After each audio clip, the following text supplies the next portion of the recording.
Selanjutnya, saya akan menjelaskan soal nomor 3, yaitu pengurutan IPK 50 mahasiswa dari yang terbesar ke terkecil maupun dari terkecil ke terbesar. Nah, di sini nanti saya memiliki inputan yaitu jumlah mahasiswa itu 50. Jadi nanti saya akan membuat nilai sebanyak 50 mahasiswa. Dan nanti akan mengeluarkan output yaitu nilai dan kita akan membuat pilihan, yaitu kita nanti akan memilih outputnya itu pilih terbesar atau terkecil atau terkecil atau terbesar. Nah, di sini saya akan menampilkan programnya.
Di sini saya menggunakan file header, include IOStream, kemudian using namespace std, hitman.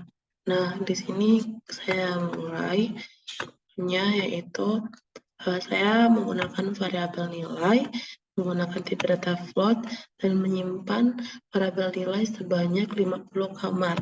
Karena di sini saya akan mencari 50 mahasiswa. Kemudian N sebagai tipe data integer, IJ integer, dan H sebagai float. Nah, di sini cetak masukkan jumlah mahasiswa menggunakan variabel N. Kemudian untuk melakukan perulangan, saya nilai IPK 1, IPK 2, IPK 3, kita menggunakan rumus for I sama dengan 0, I kurang dari N, dan I plus plus. Kemudian kita cetak masukkan IPK ke berapa, tetapi kita menggunakan I plus 1. Dimana nanti kayak ini kan saya sama dengan 1. Nah, nanti kan IPK kedua kita tambah 1 menjadi 2. Begitu seterusnya. Kita masukkan si I nilai I. Kemudian di sini kita mempunyai dua pilihan. Kita gunakan integer pilihan. Pilihannya itu urutan dari terbesar terkecil atau dari terkecil dan terbesar. Nah, nanti kita akan cetak masukkan pilihan. Seandainya nanti kita pilih 1, nanti dia akan mengeluarkan output yang ini. Dan seandainya kita pilih 2, kita nanti program akan mengeluarkan output yang ini. Nah, selanjutnya untuk melakukan proses terhadap pilihan 1 sama pilihan 2, kita gunakan proses di bawah ini, yaitu if pil sampai dengan 1. Kita masuk ke for, di mana jika kita memilih pilihan 1, kita gunakan for I sama dengan 0. I kurang dari N dan I plus plus. Kemudian kita masuk ke for lagi, yaitu J sama dengan 0, J kurang dari N, J plus plus. Jika nilai I besar dari nilai J, maka hasil sama dengan nilai J. Nilai J sama dengan nilai I, dan nilai I sama dengan H.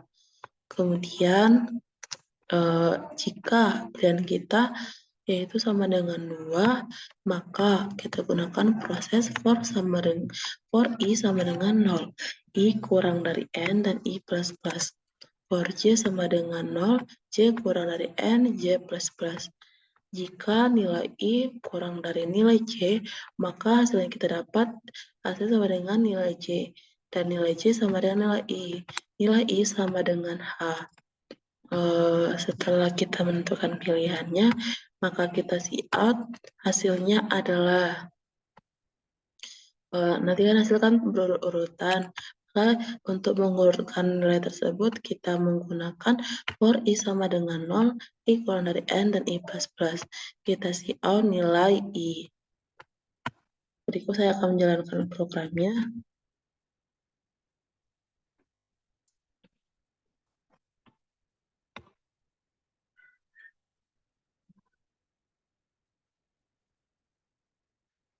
Misalnya kita ingin memasukkan 50 mahasiswa. IPK pertama 3,75, 4, 3,80,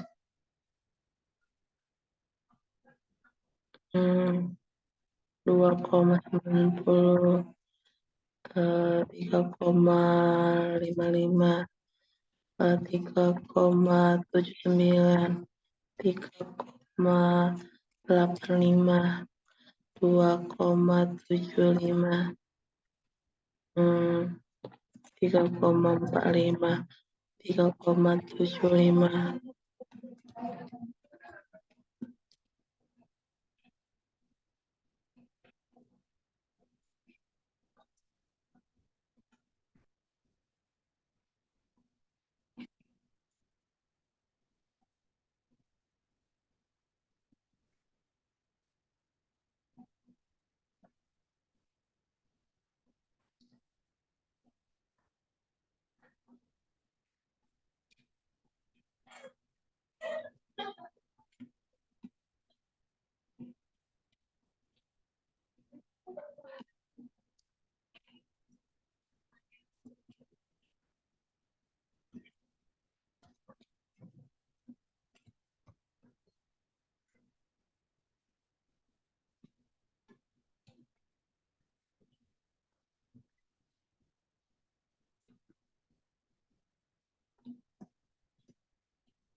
Setelah selesai menginputkan 50 nilai, kemudian kita disuruh memilih apakah pilihan 1 atau pilihan 2.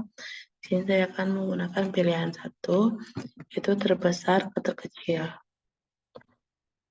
Nah, maka di sini akan menampilkan nilai dari terbesar, yaitu 4, 4, 4, 4, 39, 389, 38,5, 3,81, dan seterusnya sebanyak 50 nilai. Nah, di sini saya akan menjalankan menjelaskan running programnya.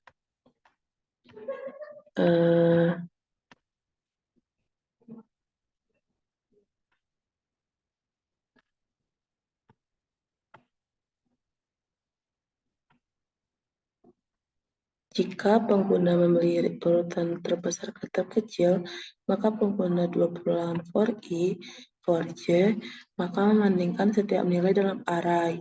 Jika nilai pada indeks i lebih besar dari nilai pada indeks j, maka nilai pada indeks i akan ditukar dengan indeks pada j menggunakan variabel h sebagai tempat sementara.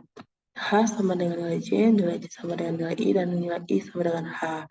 Nah, jika pengguna memilih urutan dari terkecil ke terbesar, maka pengguna menggunakan perulangan for yang sama dengan pengurutan sebelumnya. Tetapi kali ini, membandingkan setiap nilai dalam array, dan jika nilai pada indeks I lebih kecil dari nilai pada indeks J, maka nilai pada indeks I akan ditukar dengan nilai pada indeks J menggunakan variabel H. Terakhir, program akan menampilkan hasil pengurutan IPK mahasiswa sesuai dengan pilihan user.